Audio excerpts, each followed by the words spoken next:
വിട്ടുപോയ സംഖ്യ ഏത്? നമുക്കിവിടെ 3 കളങ്ങൾ തന്നിട്ടുണ്ട്. ഈ ഓരോ കളത്തിനെയും 4ആയി വിഭജിച്ച് അതിൽ 4 വീതം സംഖ്യകൾ കൊടുത്തിട്ടുണ്ട്. നമുക്കിവിടെ ഈ 3ാമത്തെ കളത്തിൽ വിട്ടുപോയ സംഖ്യയാണ് കാണേണ്ടത്.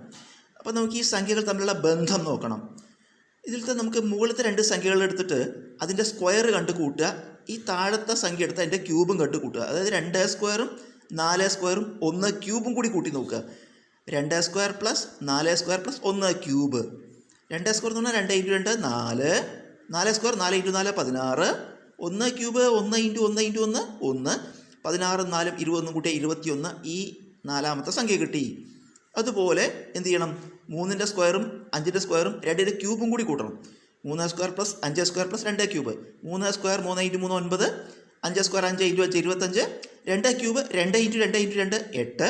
25 9 34 42 ഈ സംഖ്യ കിട്ടുന്നുണ്ട്. ഇതുപോലെ ഇത് കാണാൻ 9 സ്ക്വയറും 6 സ്ക്വയറും 2 ക്യൂബും കൂടി കൂട്ടുക. 9 സ്ക്വയറും 6 സ്ക്വയറും 2 ക്യൂബും. 9 സ്ക്വയർ 9 × 9 81.